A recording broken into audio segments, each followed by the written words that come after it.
Hello again, and welcome back to my 2012 Halloween watch list. We're right in the middle of like a little mini series inside of this Halloween series where we're talking about Franchise Fest. And this is a forewarning, these all include spoilers.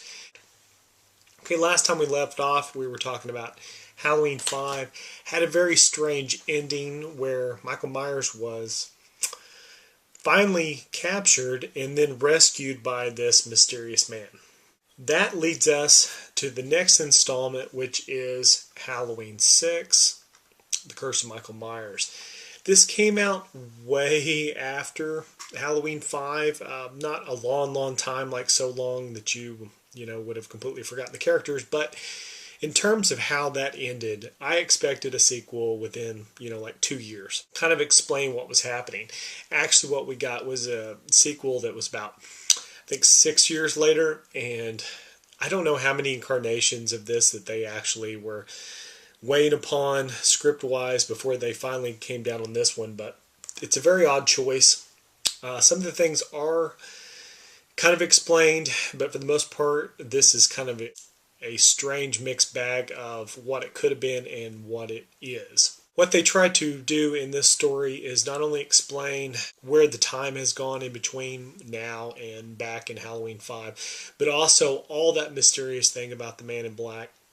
What you find, though, is that in this actual cut, not that many characters really talk about explicitly what that was all about. That tattoo that was on Michael Myers' hand, the whole black thorn thing.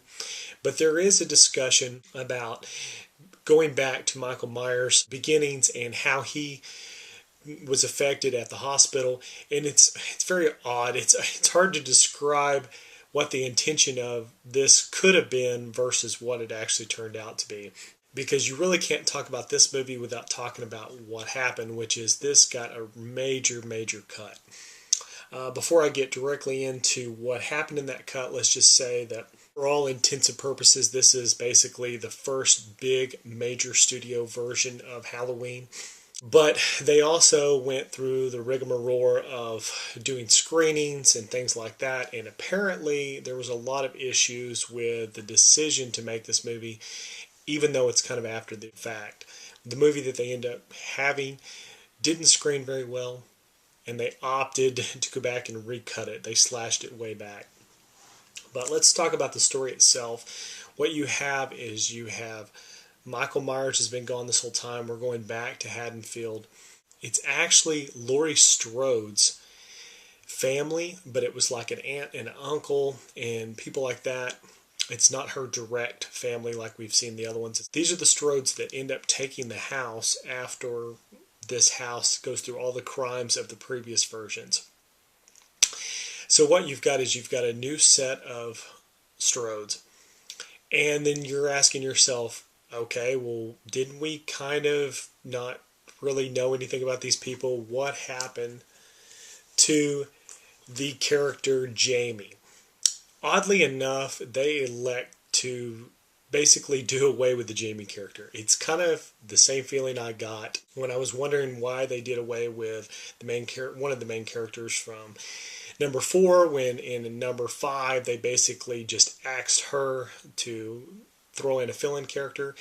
They do a similar thing here. Basically, Danielle Harris didn't come back, and I can't imagine why she would want to. They allowed her character to die at the very beginning. And that's kind of where we see the opening is Danielle Harris's original character, Jamie, is now played by a different actress. And that actress is running into a hospital. She is being chased, and she ends up dying. And this is all shot really in like a dreamlike state, but the Jamie character is axed off really early on, and then it leads into the rest of it. I don't really want to get into a lot of this movie because honestly, I'm not a big fan of how it turned out. I know that the director and the writer and everything had a different intention for this film, and I think the story's not that great. Luckily, Dr. Loomis returns, and that's a big plus because it's Donald Pleasence once again, and that holds up this movie at all as a continuation. We get Paul Rudd in there. He plays Tommy Doyle from the first Halloween movie way back when. He's now a grown man, and he's into computers, and he's doing the research, and he's trying to find out the background. And it feels like a big studio movie. The storyline is very plotted out, even if it's convoluted, but it's got all these connections, and it's got connections to this new age of websites and computers and things like that. It kind of doesn't feel like a Halloween movie in many ways, but when you see the way it's shot, the way it's filmed, the kind of actors that they get for the parts, it does feel like kind of where Miramax was when they created Scream, because this was done at a similar time. The thing that's really big about this movie, though, is as you get in there and you start to explain why, for any reason, we don't have Michael Myers, behind bars anymore, who this steel-toed boot man is in black, kind of just doesn't focus on that at all. If you see this cut right here in the store and you go watch this, you'll be very confused. There's a cult. There's all kinds of really strange things going on. Yet at the same time, the connections are really just not there. It just comes across as odd. I saw this at the theaters, and I remember thinking when they get down to the end where they're going after Michael Myers and they're going to, kill him or whatever. I remember thinking, I was like, this is the end. This doesn't have anything to do with the previous movie. Where's all that story I've been waiting on all these years? And I still kind of get that feeling when I watch this. It just kind of makes me mad. And then when I found out later, I didn't really find about this until probably the early 2000s. I read an article in Fangoria. And for my bonus segment here, I'd really like to talk about something very special. This movie here is okay. You definitely have to see it if you're a Halloween fan. I'm assuming most of you guys have, since we're discussing this with spoilers. But as a whole, this movie is probably up to date, the best produced, looks the best on the screen from a money standpoint. It's probably one of the weaker stories. What I want to talk about is this right here. I actually picked this up at a convention. I'll just refer to it as a convention copy. What we have here is the Halloween 6 Producer's Cut, which is often referred to as, it's got another name. I think they sometimes refer to it as Halloween 666 because that was a title that was written onto the scripts early on. A lot of this got changed. When you find this quality of, DVD, this will be like a burned DVD, you kind of have to expect the give and the take.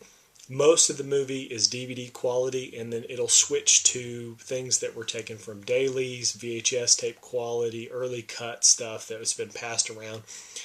When you get to those extra scenes, you will see a version that's, not quite as good. It looks like it comes from analog. It's very fuzzy. It's not cleaned up at all. The good thing is, though, when you see a movie like this that switches back and forth, and in this particular copy, it actually does it seamlessly. The screen just kind of blurs, and then it goes back sharp. There's not any kind of jump cuts or anything like that. You can tell the exact moments of things that they cut out. And one of the big things that they cut out, he's called Dr. Wynn, and most of the movie, he's kind of seems like a throwaway character until you see this cut. And then in this cut, Dr. Wynn is kind of there all along. He's kind of peppered all the way through the story. And when you start to wonder why weird things happen, or why Michael Myers is back, why he's doing this, why he's doing that, there's just this inexplicable, Dr. Wynn moment where he's there. When Dr. Loomis is there and they're wanting him to take over at the hospital where Michael Myers originally was, it's Dr. Wynn that's really motivating him, telling him he should do this, why he's been chosen, all these things. And you start to get the feeling that the reason why is Dr. Wynn has been there all along. You get this feeling that him and Dr. Loomis go back a long ways. And then as the story kind of unfolds, the whole thing is that Dr. Loomis had mistakenly assumed that Dr. Wynn was just a regular doctor, was his good friend, and then he actually had this malevolent reason for all these things he did. Dr. Wynn was actually into this cult, and he was, using these powers and using them through Michael Myers. It's very strange to think that that's where the story went to, because in my mind it explains too much. But Dr. Wynn ends up being the steel-toed boot man, the man in the black trench coat, which is an odd choice, but I see where they were going with that. They wanted to tie up all these loose ends because it really feels like this was going to be the last Michael Myers movie. And I kind of had the feeling that even though they wanted more, the way this movie ended was supposed to draw everything together, and then once it didn't do too well, they probably were thinking that that might have killed it anyway. I'm sure the people that own the rights to Halloween have a plan set out to never let this series die. But the writer here wanted to draw some kind of overall theme, something that would make all of this strangeness make sense. And what he did was very ambitious. I can say that when I watch it now, I can appreciate it better seeing this cut. This cut has a little bit different music, which is obvious because a lot of these longer scenes, the music hadn't been added till later, so they switched it back with the Carpenter theme in many cases. It works well. I really like it with the Carpenter theme, just kind of there over and over again. But what I also like about this, it really kind of pushed that notion that Michael Myers was helpless in this. And I both like that and I don't like that. It reinforces the idea that Michael Myers is this faceless, emotionless, killer, and that maybe there is some humanity left in him. But at the same time, I think the mystery of not knowing why or what, is going on with Michael Myers probably made it a little better. But I'd say if you get a chance, definitely, if you're a fan of Halloween, The Curse of Michael Myers at all, and you've never seen this cut, do yourself a favor, try to go hunt it out. If you go to conventions, or you probably might be able to see some of it on YouTube. I'm not really for sure.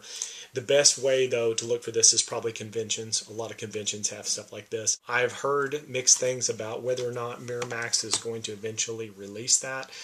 I would like to see it released because, honestly, it's worth it. I think it's quite a few minutes. I wanted to say that it might be like an extra 20 minutes or something like that, 30 minutes. I can't remember how much. It's quite a bit.